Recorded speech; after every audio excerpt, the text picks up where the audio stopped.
Вітаю, сябры, працягваем жывы эфір на Еўрарадыё. Мяне завуць Маша Калеснікова. Мой сённяшні госць, гісторык і палітычны аглядальнік Александр Фрыдман. Александр, вітаю. Добрый день, Маша, вітаю. Насычаны выдаўся тыдзень гэты, два саміты, безліч розных навінаў, але пачнем давайте вось з апошняй беларускай навіны. У нашай краіне затрыманы монах, кармеліт, і яго абвінавачваюць у агентуры. Польскі бок ужо адказаў на гэта, што гэта правакацыя, і паабяцаў той самы адказ. Як вы лічыце, якім можа быць гэты адказ? Я думаю, што хутчэй за ўсё справа дойдзе можа да таго, што будуць высланы беларускія дыпламаты, калі сітуацыя будзе пагаршацца.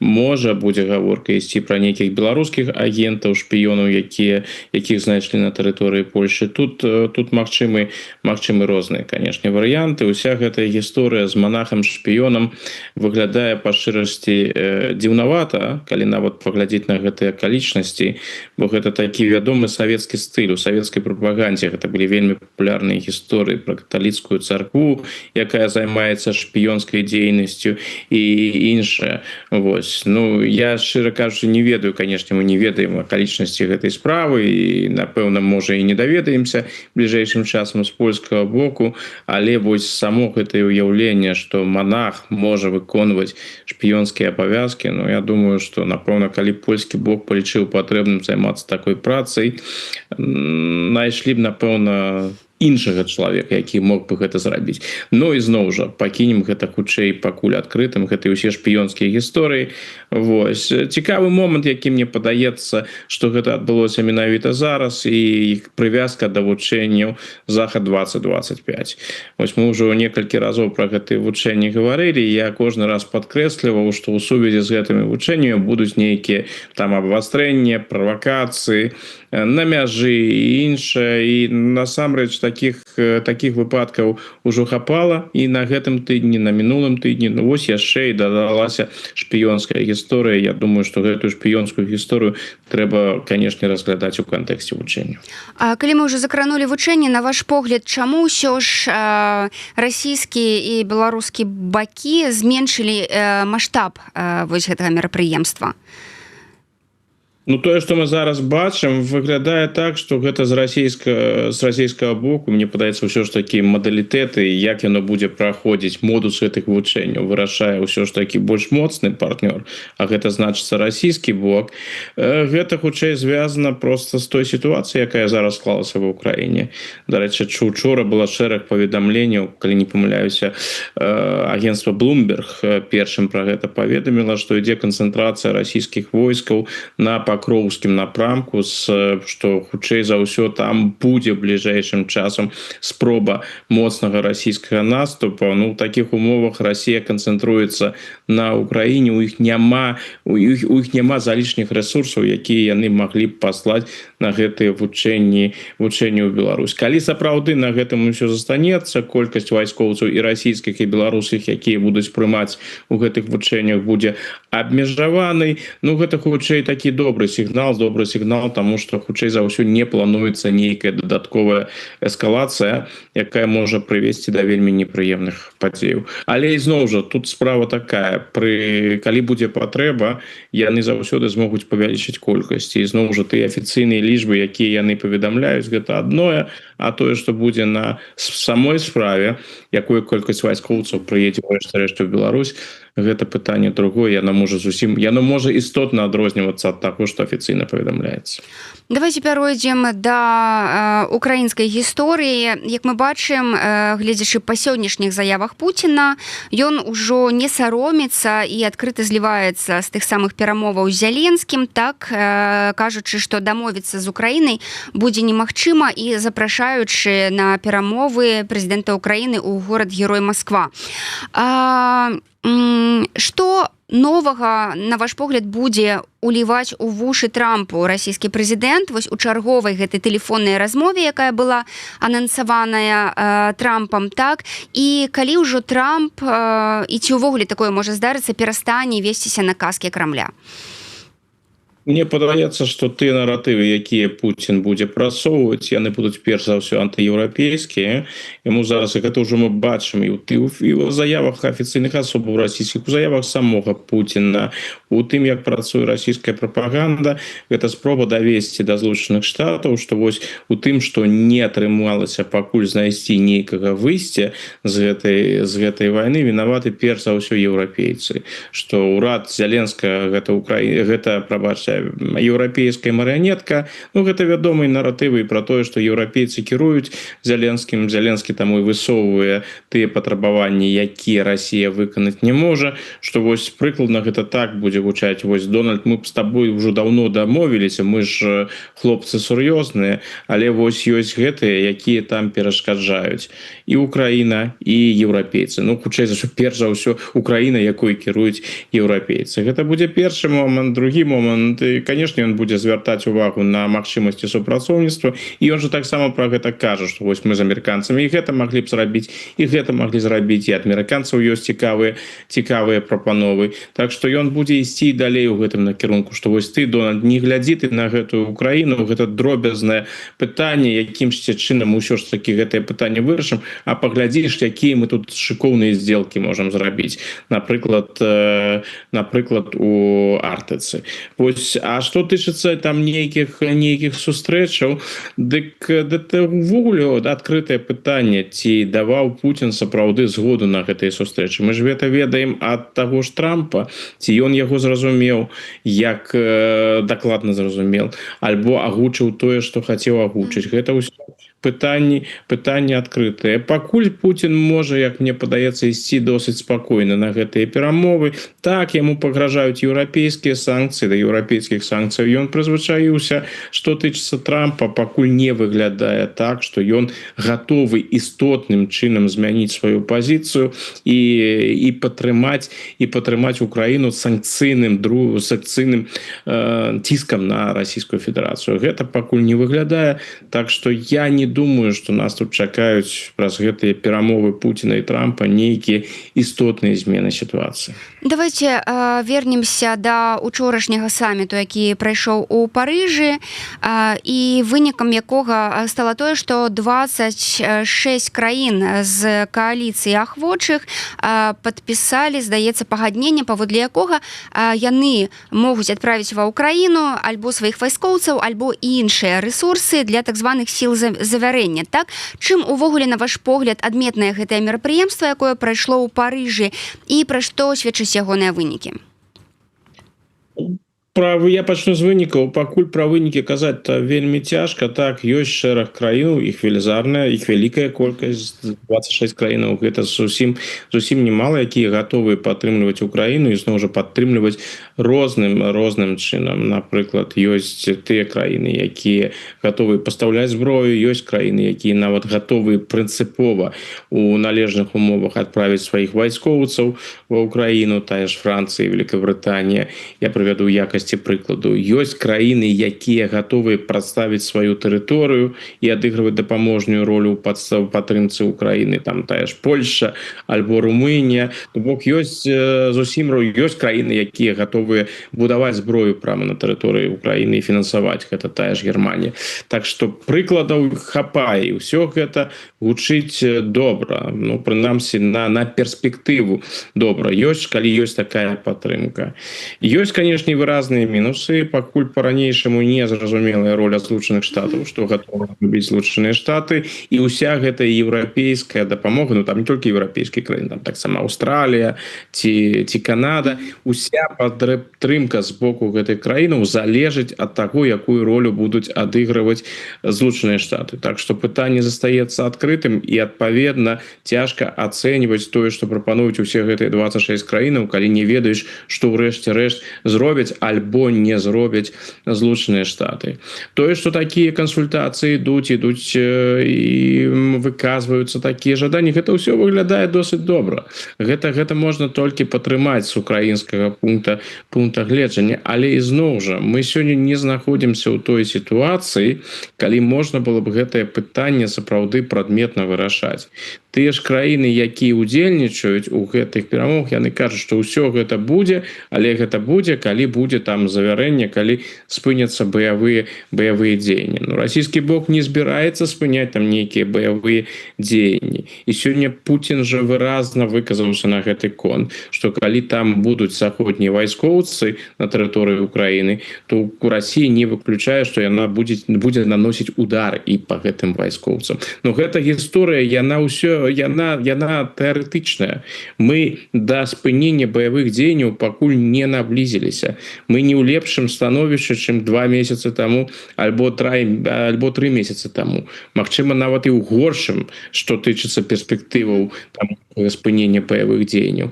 Таму гэта і ўсе размовы пра падтрымку, гэта ўсё вельмі добра, але гэта не тое, што карэнным чынам змяняе сітуацыю ў дадзены момант. Па выніках таксама званка сазвона з еўрапейскімі лідарамі Трамп абвінаваціў еўрапейскія краіны ў тым, што яны набываюць расійскую нафту, так? І тут ёсць нюанс, атрымліваецца, што гэта менавіта ягоныя любімчыкі, Венгрыя і Славакія займаюцца гэтымі пакупкамі, так? Чым, на ваш погляд, у гэтай сітуацыі адкажуць Венгрыя і Славакія? Ці адмовяцца яны ў выніку ад расійскай нафты, ці будуць нешта выдумляць? Венгрыя і Славакія гэта самыя вядомыя, канешне, самыя выразныя выпадкі, бо яны гэта ўсё робяць напрамую, яны гэтага не саромеюцца, і нават яшчэ больш, калі паглядзець на афіцыйную пазіцыю Будапешта ці Браціславы, яны б хацелі б нават і пашыраць гэтае супрацоўніцтва з Расіяй. Яны яго не разглядаюць як нейкі вось тое, ад чаго трэба як мага хутчэй адмовіцца.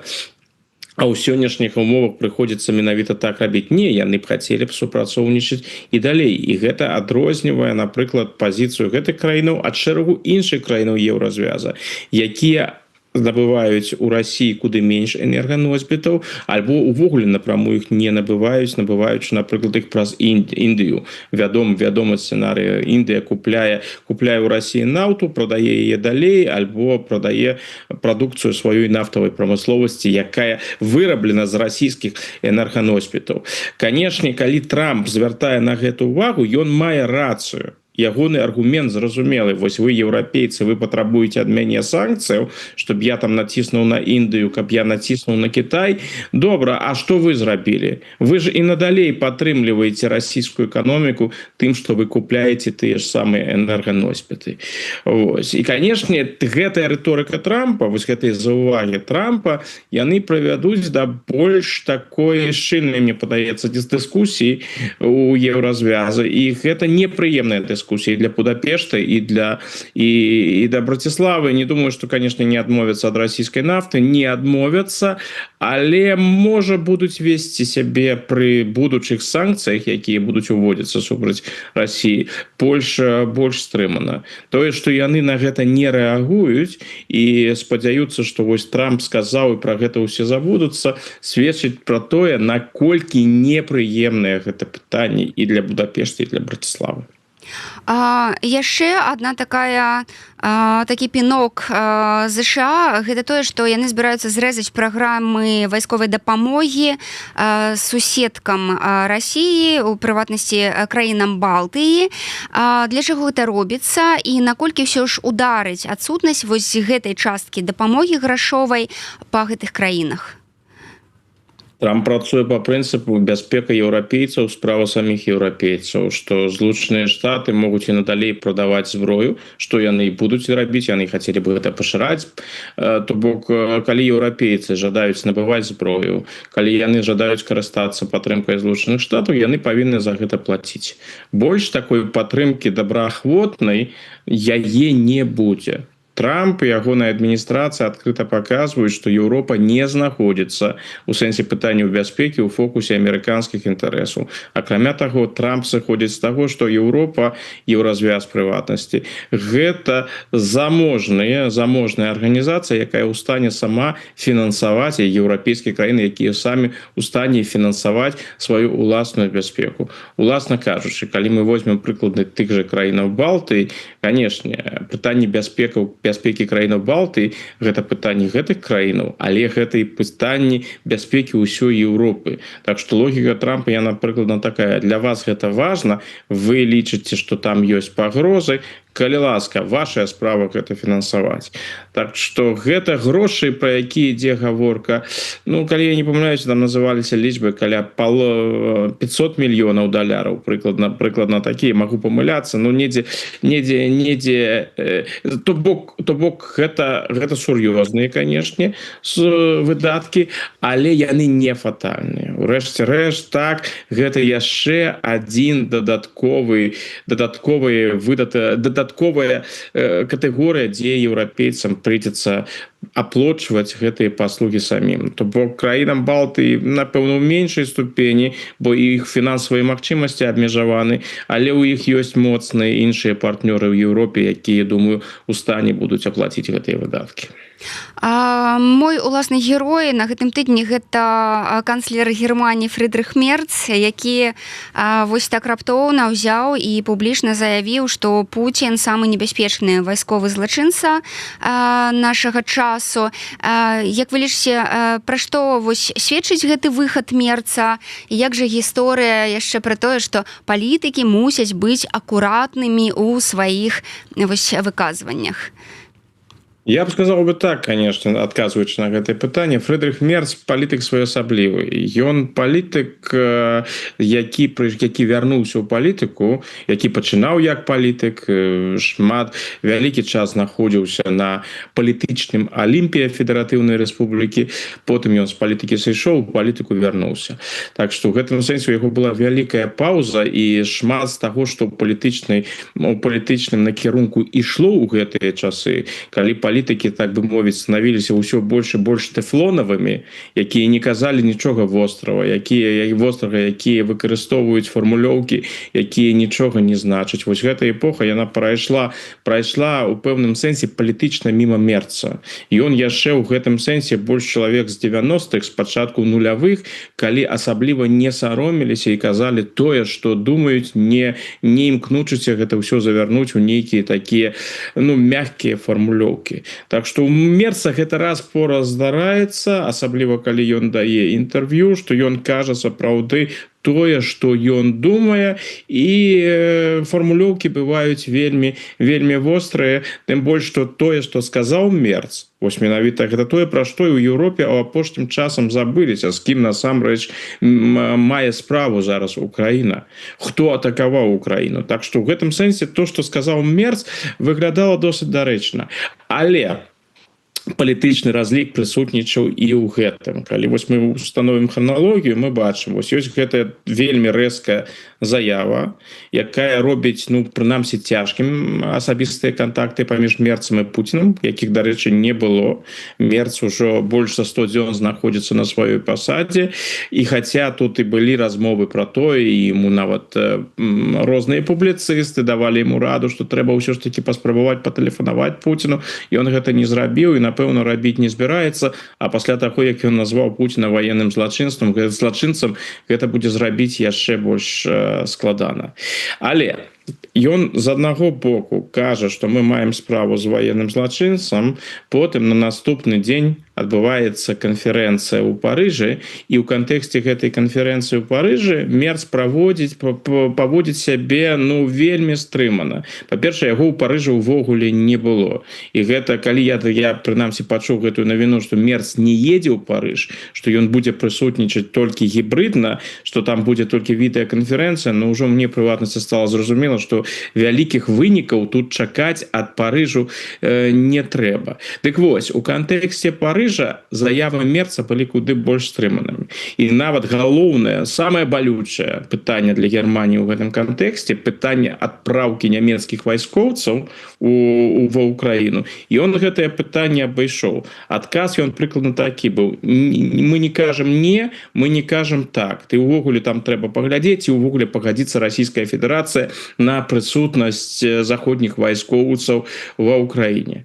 Так што яму ў гэтым сэнсе было важна, з аднаго боку, для свайго уласнага электарата, і не толькі для свайго уласнага электарата, падкрэсліць, што вось ён ацэньвае Пуціна менавіта так, а з другога боку наступны лагічны крок на тое, каб сказать, ну вось, да, калі будзе такая сітуацыя, мы накіруем нямецкіх вайскоўцаў, не.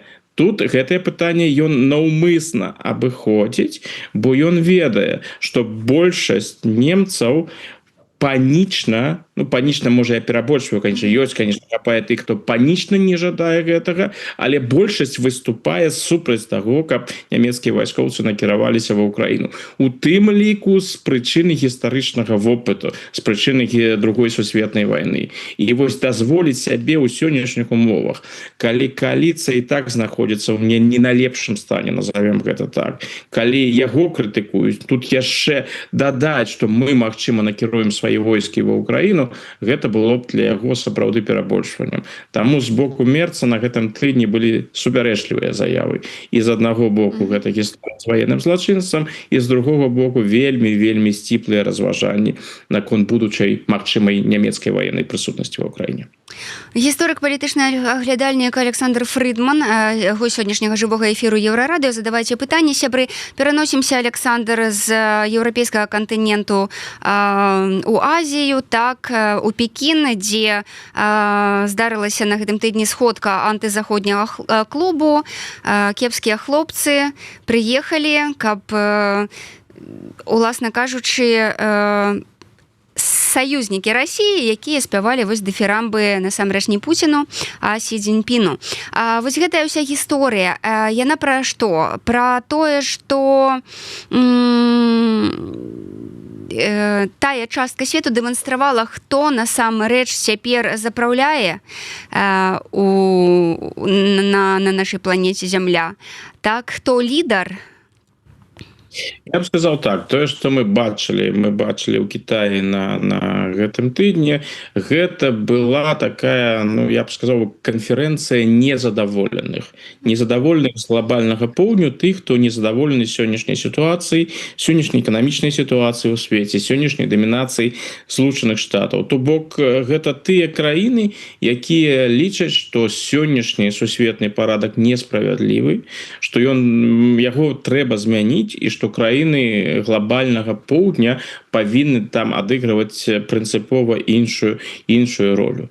Але вось тыя краіны, якія там насамрэч былі, яны вельмі розныя. І стасункі з Еўропай і са Злучанымі Штатамі у іх розныя. І палітычны лад там розны. З аднаго боку, канешне, там пераважаюць аўтакраты і дыктатарскія рэжымы. Але ёсць і дэмакратычныя краіны. Тая ж Індыя, якая фактычна была ў цэнтры ўвагі падчас усіх гэтых мерапрыемстваў, якія ў Кітаі адбываліся. Так што яны гэтыя краіны глобальнага поўдня і перш за ўсё Кітай, конечно, яны хацелі прадэманстраваць тое, што яны моцныя, асабліва Кітай, якія велізарныя ў Кітаі эканамічныя, палітычныя, ваенныя магчымасці, якая колькасць саюзнікаў у Кітаю. Вось гэта была кітайскія месаджы. Што тычыцца іншых, напрыклад, тая ж Індыя, яна паводзіла сябе больш асцярожна. Модзі не прымаў удзел у святкаваннях на гэтым парадзе, яго там не было. Так, на паседжанні ШОС ён быў, але мне падаецца, яму было важна паказаць і даслаць месседж еўрапейцам і амерыканцам, што вы вось там глядзіце, будете далей ціснуць на Індыю, будете там пагражаць Індыі санкцыямі, папракаць Індыю за тое, што яна купляе расійскую нафту і так далей, дык мы можам і пашырыць супрацоўніцтва вось гэтымі і з Расіяй, і з Кітаем. Для Пуціна яму патрэбна было паказаць, што вось ён, які ёсць, ён зусім не ізаляваны, у яго шмат сяброў, ён карыстаецца павагай, а калі паглядзець на тыя падзеі ў Пекіне, на гэты парад, які там быў, ён там увогуле быў адной з цэнтральных асобаў, напэўна, асобай нумар 2 пасля Сі Цзіньпіна.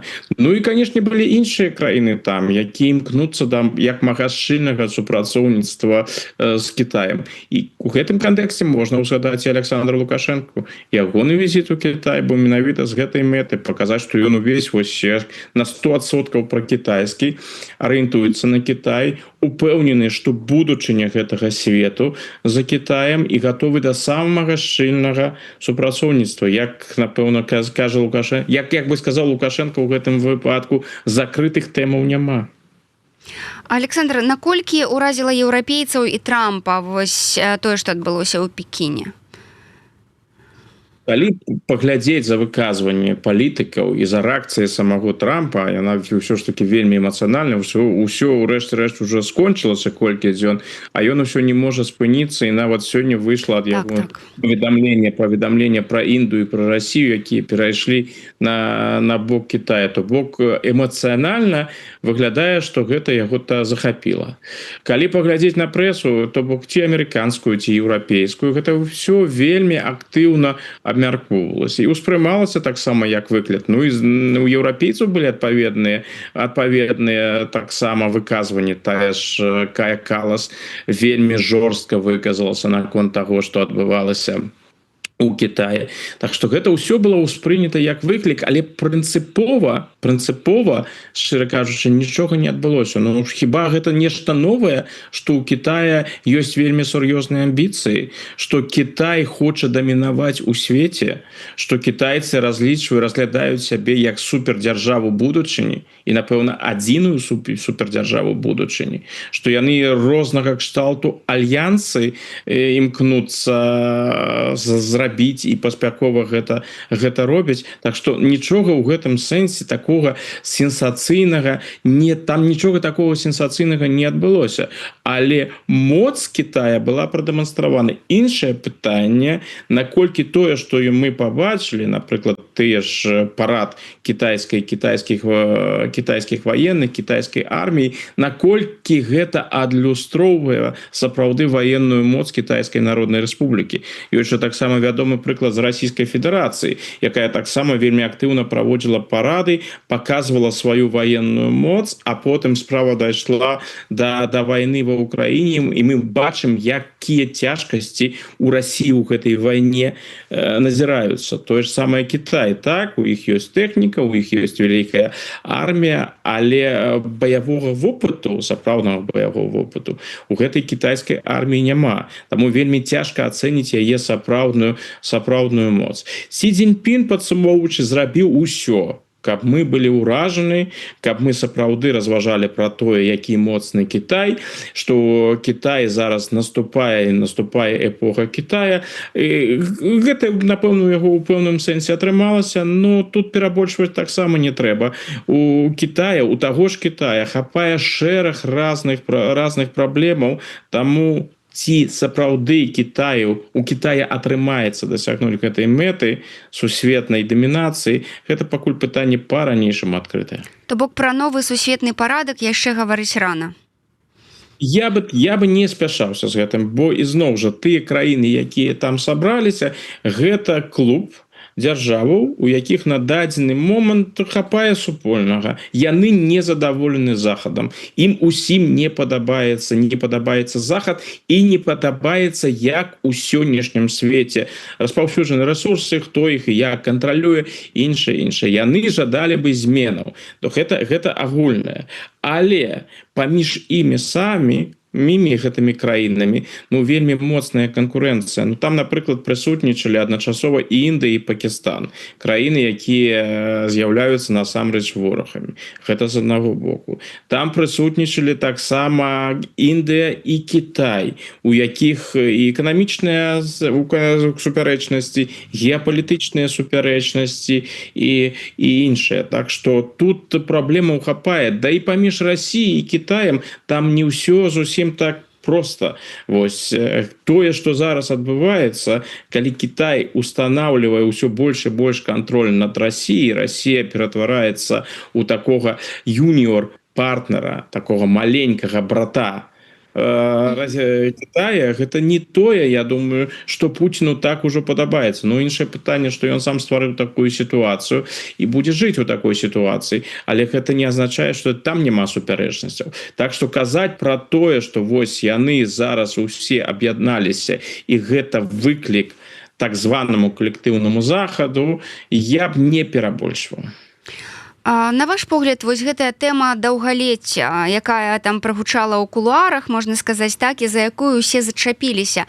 Гэта сапраўды такі момант, што дыктатары задумваюцца пра тое, каб працягнуць сваё жыццё, так, патрапіць у рай, ну і ўвогуле правіць вечна. То бок гэтая тэма сапраўды такая хвалюючая для іх. Калі падайсці да гэтай тэмы эмпірычнай, сапраўды паглядзець на рознага штату дыктатараў, як паводзілі сябе дыктатары ўжо ў сталым узросце, калі ў іх праяўляліся захворванні. Дарэчы, гэта вельмі цікавая тэма, якая дазваляе зразумець і пабачыць, што ў дыктатарскіх рэжымаў сапраўды шмат супольнага, што ў пэўны момант дыктатар ужо не можа і не хоча сысці, яму трэба заставацца ва ўладзе да апошняга. Калі у цябе дыктатарскі рэжым, ты павінен быць моцным, бо калі зноў жа тыя людзі, якімі ты кіруеш, пабачыш, што ты ўжо не моцны, што ты здаеш, што ты фізічна ўжо і фізічна і маральна не вытрымліваеш, гэта сігнал для магчымых турбуленцый, для магчымых пераваротаў і іншае. Так што ў гэтым сэнсе дыктатуры, асабліва з дыктатарамі сталага ўзроўня, яны імкнуцца к таму, вось к этим вынаходніцтвам у галіне здравааховы і іншае, каб быць у як мага найлепшым стане і па магчымасці вельмі працяглы час. Так што ў гэтым сэнсе гэтая дыскусія, гэтая размова паміж Сі і Пуціным, яна прынцыпова не здзівіла. У выпадку Пуціна ўвогуле не здзівіла, бо тое ўсё, што там ад Пуціна было, гэтая гісторыя пра вечнае жыццё, іншае доўгае жыццё, мы пра гэта ўсё неяк чулі, там былі расследаванні тых жа расійскіх журналістаў, так што гэта прынцыпова тут нічога новага не было. У выпадку з Сі было сапраўды трошки дзіўна, бо лічылася, калі там чытаеш розную аналітыку экспертаў по Китаю, то там амаль усе да апошняга часу аднагалосна казалі, што Сі бачыць сваёй задачай стварэння падмурка для кітайскай дамінацыі ў будучыні. То бок 2049 год гэта сапраўды вось такі маяк, да якога імкнуцца кітайскія кіраўнікі, але Сі ён разумее, што ён да гэтага 2049 года, калі і дажыве, ну не будзе заставацца ва ўладзе. А вось гэтыя словы, якія прагучалі падчас ягонай размовы з Пуціным, ну яны вымушаюць паглядзець на сітуацыю трошки інакш. Калі там гаворка ідзе пра 150 гадоў і пра розныя магчымасці, якія ёсць, ну я не выключаю, што Сі разлічвае можа і нават на тое, каб застацца ва ўладзе да 2049 года і сустрэць гэты год на чале Кітайскай Народнай Рэспублікі. Это ж 24 гады яшчэ. Яму будзе ўжо амаль 100 гадоў. Яму будзе 96. Яны з Пуціным аднагодкі. Канешне, тое, што мы ўжо разважаем наконт таго, што можа быць там у 2049 годзе з Пуціным і Сі, гэта гучыць вельмі парадаксальна. Но мы ж ведаем адначасова і бачым, як развіваюцца медыцынскія тэхналогіі. І, дарэчы, гэтую тэму пра перасадку органаў і іншае, гэту ж тэму узняў Пуцін у параўнанні з Пуціным, ну, Сі павёў сябе вельмі стрымана.